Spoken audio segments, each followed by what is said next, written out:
Let's talk about drunk driving for a few moments. And I want to discuss how my law firm goes after drunk drivers that have caused a wreck with one of my clients. And it angers me whenever a person has too much to drink and then drives on our highways. Not only are they putting their life at risk, but they're also endangering everyone else that shares the road with them. And that potentially includes me and my family. A few years ago, I co-authored a book entitled Consumer's Advocate. And I wrote a chapter entitled The Morning After, helping families cope after a drunk driving wreck. Please allow me to share some facts that I mentioned in that book about drunk driving. Every day in America, 28 people die as a result of drunk driving crashes. Almost every 90 seconds, a drunk driver injures a victim in a car crash. And an average of 1 out of every 3 people will be involved in a drunk driving collision in their lifetime. And these statistics are so frightening. And here's some more facts. 12 ounces of beer equals 5 ounces of wine equals 1.5 ounces of liquor. All these drinks contain the same amount of alcohol. A driver's impairment is not determined by the type of drink, but rather by the amount of alcohol ingested over a specific time period. Only time can make a person sober. Drinking coffee, exercising, or taking a cold shower will not help.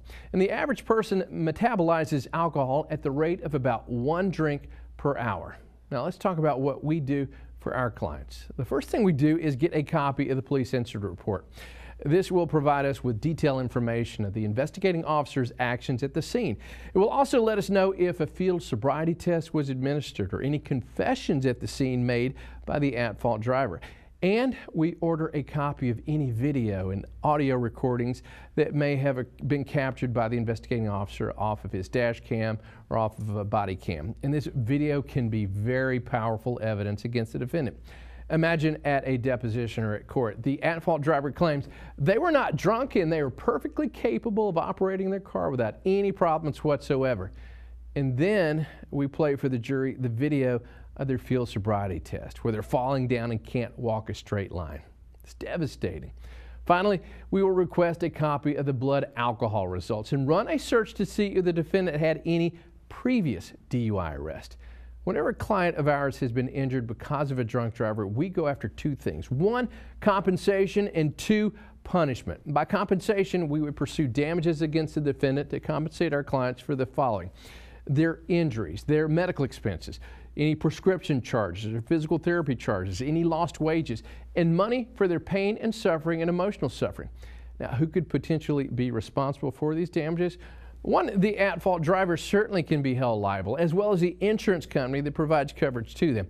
But one other area that we investigate is where the person received the alcohol and where it was consumed. For example, assume the driver that causes the wreck is only 20 years old. They were drunk and above the legal limit for alcohol in the bloodstream at the time of the wreck. They were also drinking underage, since you must be 21 to purchase and consume alcohol.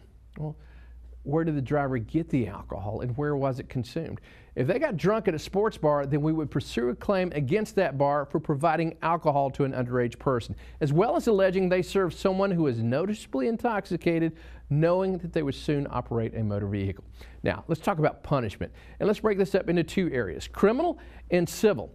The district attorney or the solicitor will be pursuing the criminal charges against the defendant for driving under the influence of alcohol. And certainly, we will cooperate with them in the investigation and assist them in any way we can.